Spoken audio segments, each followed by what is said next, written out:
things.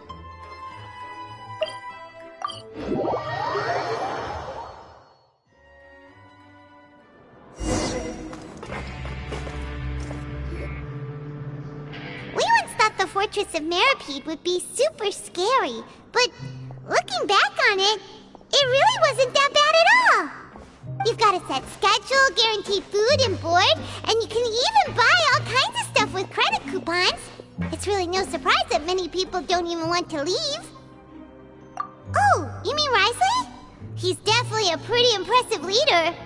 While he does look kind of intimidating, he's actually pretty easy to talk to once you've had a conversation or two with him. Paimon wonders how he's like with the people here. Do they also get the same guy we do, or is he a lot harsher with the bad guys? Yeah, he must be doing something right to maintain order here, while not making everything feel super oppressive. Excuse me, did I hear someone there? Could you please do me a favor? Huh? Paimon could have sworn she just heard something. Excuse me, is someone passing by? Could you do me a favor, please?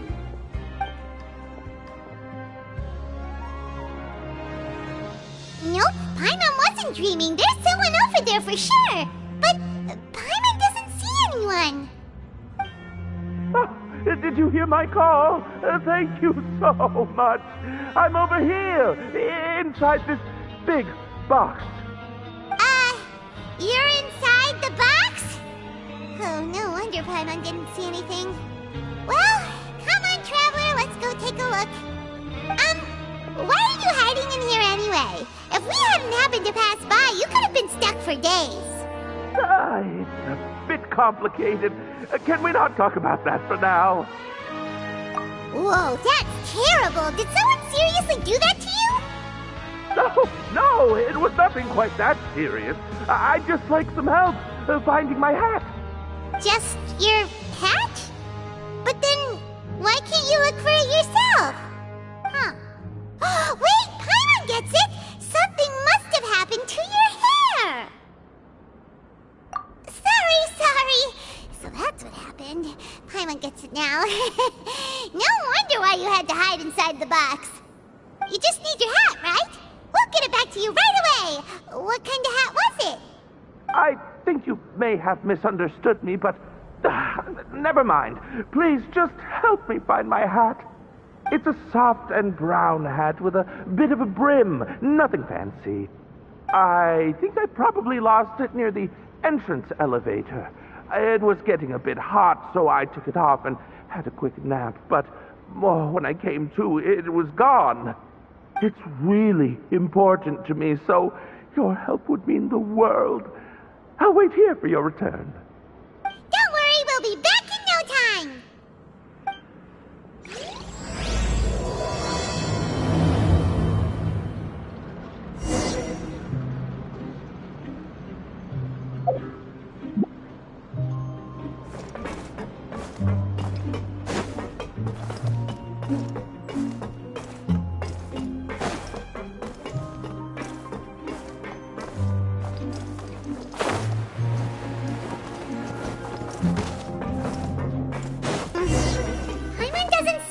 Here.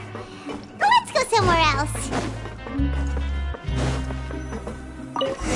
Just where is that thing? Oh, this is taking longer than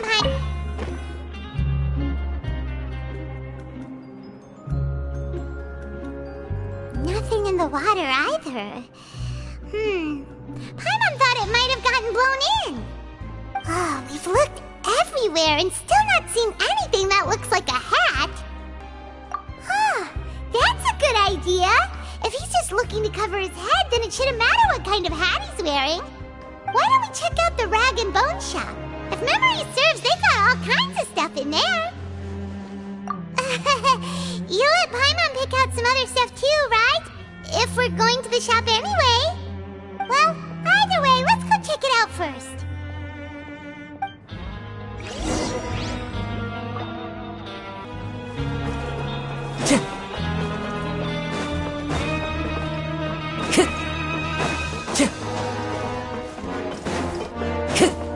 Time to go.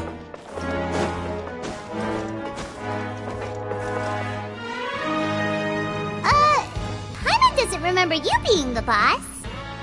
Well, I'm just standing in for Mr. Alvar while he's off restocking the shop. Now just wait a sec. A blonde foreigner dressed all in white, accompanied by a glaze-covered flying chunk of gingerbread. Well, you must be the legendary traveler and their companion Paimon. No! Well, you're half right. Paimon's the traveler's treasured companion, sure, but she's not some flying chunk of gingerbread! Sorry, I never thought I'd get the chance to see you with my own eyes, so got a bit ahead of myself. I hope you'll find it in your magnanimous hearts to forgive my discourtesy. I'm just a nobody, after all. There's no need to put yourself down like that. Paimon's just venting. Why, your heroic actions at Aeneas have long made their way to the Fortress of Méropide. We heard that you were personally received by His Grace when you made your way down here, you know. Ah, you were the envy of all. And you're one of His Grace's favorite people, so of course, everyone wants to be introduced to you. Well, I'd figure you'd appreciate honesty over flattery. After all, I also only joined up here because I'd heard Mr. Alvar was a good friend of the Duke. And though I've only caught scant sight of His Grace since then, as fate would have it, I've become fast friends with Mr. Alvar himself. I mean, we've all got agendas, but rather than trying to force something to be true, it's often better to just go with the flow. Oh, so now you're trying to kiss up to us. Well, I did mean it when I called you legends, and it is indeed an honor to meet the two of you. Oh, enough of that. Is there something you're looking for? No problem. Anything else? Hey, feel free to check out anything you want. The credit coupon costs are on me. Wait, but that's, you don't have to be so nice. Well, it's not like I'm getting paid to watch this shop. Instead of more coupons, Mr. Alvar usually lets me just take my pick of our goods. Life's been pretty good recently, so I might as well just waive your bill. Never hurts to make some friends. All right, Paimon will take a look.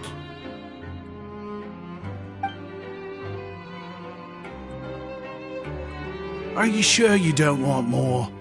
These opportunities don't come by every day, you know. It's all right, two will do. It just doesn't feel the same if the owner's offering everything to you for free. But anyway, we don't need to get into that right now. We can discuss Paimonology later. That poor guy must still be waiting for us. Thank you so much. We'll be off then.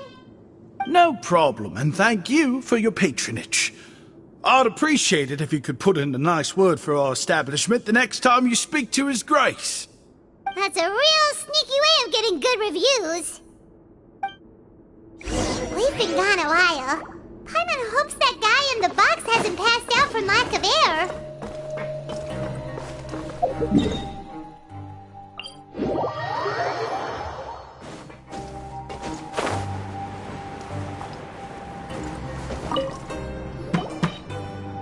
You can come out now. We found your hat. You did? Oh, Archon, you just saved my life. Just one sec. Wait, so you're not actually bald? You've got such a full head of hair, too! I mean, I told you that there had been a misunderstanding. This has nothing to do with my hair.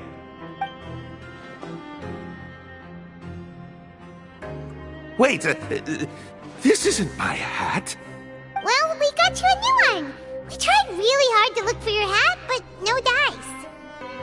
Ah, I see. Thank you so much. I'm really grateful, but unfortunately, there's just something special about my hat. Does it have some kind of sentimental value? What? Sorry, I can't explain at the moment. Time's tight as well, so I suppose I'll keep looking for a while. If you're looking for a hat, I just picked one up over here. Is it yours? Your Grace! Oh, hey, Wriothesley! It's been a while! Well, it's a slow day today, so I decided to go for a little stroll. Even if your workspace isn't cramped, it's still good to get some air. I'll say I'm not at all surprised to find the two of you here. You never could turn down someone's request for help. It's what good adventurers do, after all. Is that so? Maybe I should consider asking the Adventurers Guild to open a branch here. As I recall, these hats are very important to members of the Beret Society. Best you avoid misplacing it again, You might not have the same luck next time. Understood. Thank you so much, Your Grace. Then I'll be off. I'll get going now. What a strange guy. Why did he care so much about his hat? Oh, and has he done something wrong? When he saw you, it was as if he'd seen a ghost. Oh, not at all. In fact, members of the Beret Society are model prisoners. They work hard and never get into trouble. They've saved me a lot of work, in fact. As for him, I'd guess he's just more of an introvert. It's not unusual for the more shy prisoners to freak out when I show up unannounced. Huh? Shy? There are prisoners who are afraid to talk to people? Prisoners are still people, after all. There are as many crimes and motives as there are stars in the sky. The idea of the criminal as a selfish, heartless brute is just a stereotype. Such labels could never capture the complexity of even a single individual person.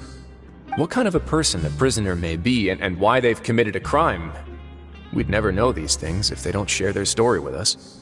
Huh. You've got a point. Anyway, it's all good as long as it makes sense to you.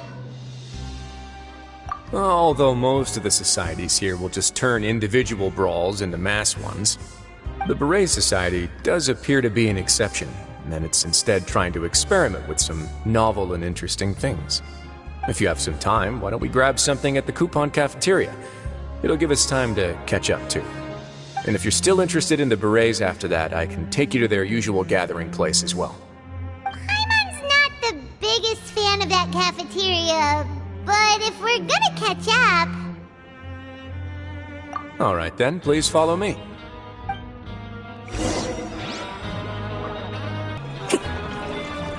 Time to go.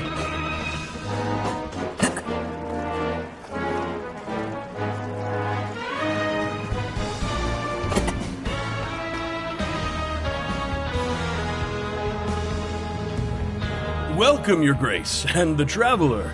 Would you like 3 orders of today's welfare meal? Unfortunately, we weren't informed of your visit in advance, so we didn't prepare any super deluxe welfare meals today. I'll pass on the food, then. What about you? Then Paimon will also pass. Paimon will save her stomach for something better. What a pity. It would seem that none of us can properly appreciate your skills, Walsey. Then I must beg Your Grace to find me some more ingredients, so I can come up with some more welfare meal recipes. If you're not in the mood to eat, I can get you some drinks. We just got some great shipments in from above. Yes, please? Huh. Paimon didn't know you could get non-welfare stuff at this place. It's not for everyone. Think of it as a special treat for VIPs. Oh, now that's what Paimon likes to hear. In that case, 2 bottles of the drink for Paimon, please. 2 bottles coming right up.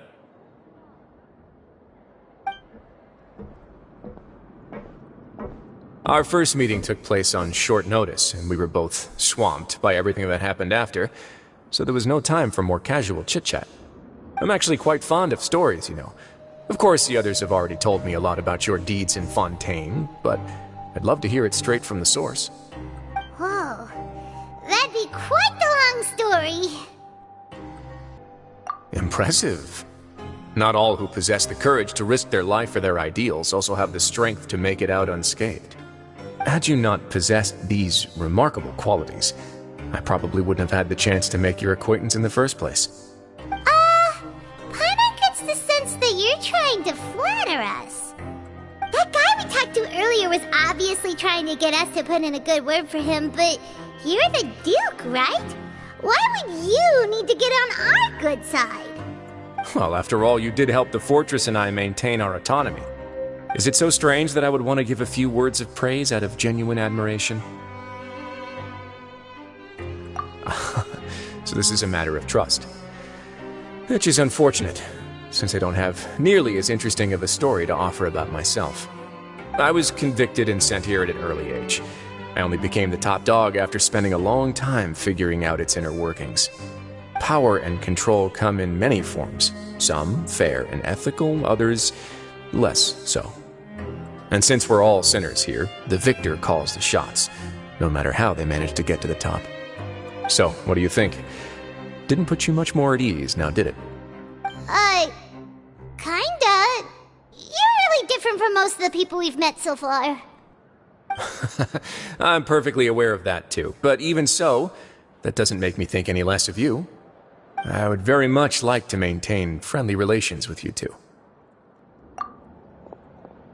Your Grace, after following your instructions, we were able to find a box of undeclared contraband in the latest shipment of cargo. They were extremely well hidden, and we've confirmed that the senders have been using this method to smuggle goods for a while. We're trying to trace the goods to their source. Got it. Leave the box here and contact me immediately if you make any progress. You're dismissed. Yes, Your Grace. Sorry, I'd almost completely forgotten about this. She mentioned something about contraband. Are they like dangerous goods? Not necessarily.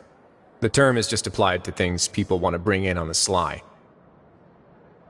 Many people here are experts at pulling rabbits out of the most ordinary hats, so we have to examine everything carefully. Now, what do we have here? It's more or less what I expected. Whoa, this is certainly a box of curiosities. Mora, snacks, yarn, balls, ropes, mechanical parts, and even a gem! Wait, if you've confiscated this entire box, then does that mean all of this belongs to you now? Yep. We can't just send them back up now, can we? What? But that's just insane profit!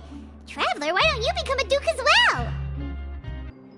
Paimon will be your vault keeper! Jokes aside, I didn't know you'd be so interested in this box. How about this then? You can pick anything you want from it. Consider it a gift from me. Really? You'll let Paimon pick anything? No takebacks. Paimon will have you know that she's got a real good eye for treasure.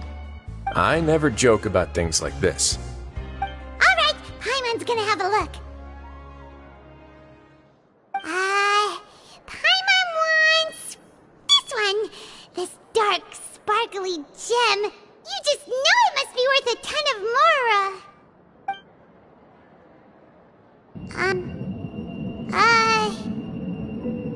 Actually, never mind. Paimon doesn't want this gem anymore. Can Paimon pick something else instead? There's something weird about this gem. Paimon remembered a lot of bad things when she picked it up.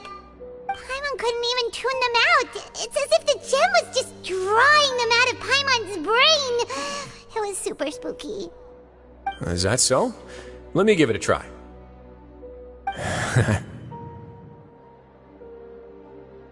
Paimon's right. I too experienced some unpleasant flashbacks. Are you sure? I wouldn't exactly call it fun. Fair enough. Go ahead. I don't think it'll have a permanent effect.